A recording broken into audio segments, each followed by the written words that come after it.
The 3D world style in Mario Maker 2 can be so frustrating to work with. Today I'm going to show you 8 creative and unique ideas that will inspire you to make some truly awesome courses in Mario Maker 2. Let's get started. Everybody knows that cats love being out in the snow, right? Our first idea involves Cat Toad scratching snowballs upward by pressing Y. For this idea to work, it has to be a giant snowball, because the small snowballs can just be picked up and the player can end up throwing them into the pipe. We can create puzzles requiring us to swipe the snowball a certain amount of times in order to get it to where we want it. We can elevate a sideways clear pipe so the player can't go through, but the snowball actually can go through. To make sure the player doesn't just roll the snowballs, we make sure that the clear pipe is 2 blocks above the ground instead of just 1. We can create some interesting contraptions that will launch the snowball after it goes through the sideways pipe. We can use a semi-solid to make the snowball go through it, and then sideways trampolines directly above that will give it momentum to the left to destroy any enemies or activate on-off switches. We can even make challenges where the player has to scratch the snowballs across gaps in the floor. Bigger gaps means more challenging swipes from our player. In the 3D world game style, we actually have 2 different types of POW blocks that we can use. The one we're going to look at in this idea is the red POW block. Now this one's not available in the retro game styles, and when it explodes, it activates things in proximity to it. It can destroy regular blocks, or it can activate exclamation blocks. We can use them to break through blocks that are in our pathway, or as traps if the player destroys the wrong POW block. Red POWs can also create chain reactions. The chain reaction is only going to happen if the POW is within 6 blocks of the other POW, so we got to make sure that they are close enough to activate all of them. Using this idea, we can make puzzles with track blocks where the track blocks have to line up with the POWs before we activate them, or we can even make puzzles to defeat an enemy and get a key. In this part, the player can't go through the sideways clear pipe like we learned in the last example, but you can actually throw the red POWs in to set them up. Once we set all the red POWs in place, we activate from the very left side, causing the chain reaction to destroy the enemy. Now this gets even cooler with the boss fight. We put Meowser in a twister that can't be reached any other way. We set up the red POWs, and then we have to destroy the one on the left, create a chain reaction to damage Meowser. Bullies have evolved a lot since they used to throw me in the lava over and over in Super Mario 64. We can use them in our 3D world courses to make really fun gameplay. You can get a bully to start chasing you and activate exclamation mark blocks by themselves. A giant bully will activate the entire thing right away, whereas the small bullies will activate 1 block at a time. We can lure them into places to create some interesting puzzles and platforming for the player.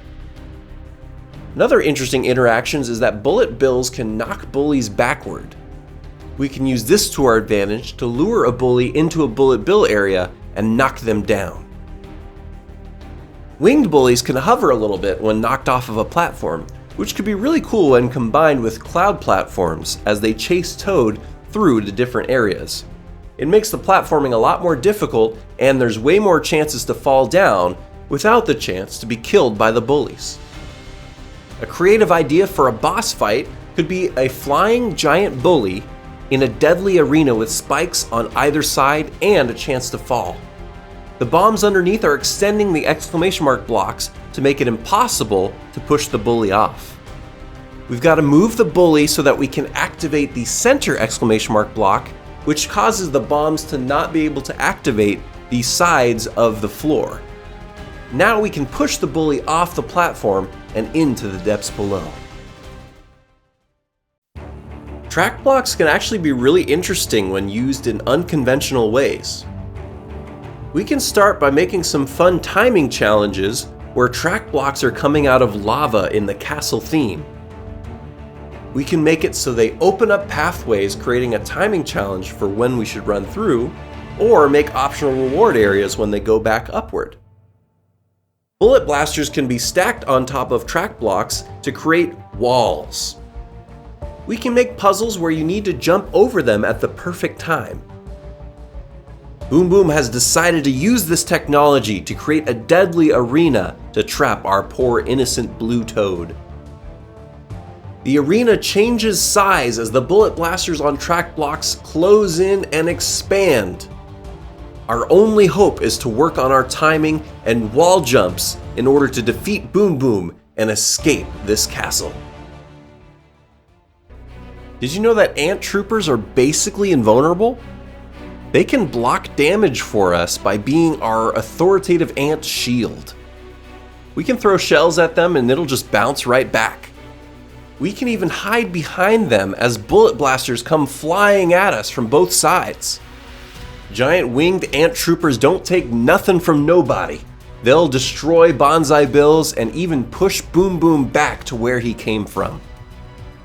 We can make a unique boss fight where you need to stay underneath our flying ant shields the entire time. Icicles are lining the entire top of the course, so if you don't stay underneath, the icicles will damage you. Throughout this whole time, there are thwomps ready to smash your shields if you get too close to them, and we need to defeat the evil Boom Boom. If you've learned something new in this video, hit that like button, and make sure to give the creators of these courses some love by checking out their level codes in the description below. This next level idea lets us release our inner artist. This whole level is based on creating a sculpture out of blocks. The beginning lets us see what design we're trying to create, and then we have to memorize how to create that design. Once Blue Toad enters his art studio, he has to use the hammer power-up to bash his way through the blocks that are not needed for his design. Now I know what you're thinking, how can we make sure that he hits the right blocks? Well, if you hit the wrong one, a sound effect shows up and you get a key, which sounds like a great thing, but it's actually not. The reason why is when we go to the end, there's a key warp box in front of the regular warp box, which sends you to your death. You don't want to get a key. And there's a clear condition that requires us to get 42 1-up mushrooms, one for each box that we destroy correctly. The way this works is the 1-ups are going to appear through a technique called spawn blocking. I'll leave a card right up above here if you want to check out a video about that. A quick summary is the 1-up mushrooms go behind the blocks in this area, meaning when we destroy the blocks, leave the area, and come back in, the 1-up mushrooms are going to appear instead. Who wouldn't want a cute but deadly spring as their pet? In this idea, we explore how we can use the Hop Chop as a companion in an escort kind of course. The Hop Chop will just bounce around idly until it sees you taunting it with your face. Then it will start chasing you. They can stand on spikes and even withstand thwomps. You can guide the Hop Chop through each area to be able to jump up and move on to the next one. After getting tired, the Hop Chops actually jump up one space like this. This could be really useful to launch an item upwards through semi-solids to you as the player. We can create little areas where we can escort them through, like putting them on top of the rising thwomp, or making a sideways spring tower like this one in order to get the Hop Chop to get all the way up. In this idea, we find different ways to utilize what Skip Squeaks can do best: jump. With Skulls of Steel, we can actually put Pows or crates on top of their heads.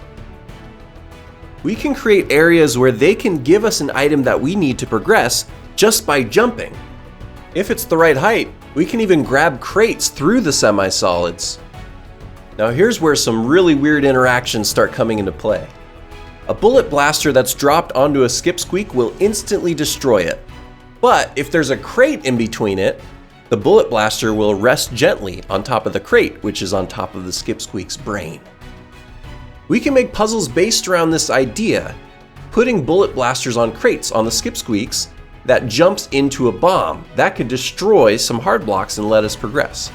Or maybe we have to get into a clear pipe by standing on top of the bullet blaster and jumping ourselves so that it's the right height to get through.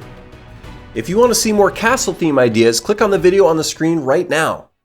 To continue to make courses, improve your level design, and stay updated in Mario Maker 2, remember to subscribe and click that bell. I'm Arrowstotle, and thanks for watching.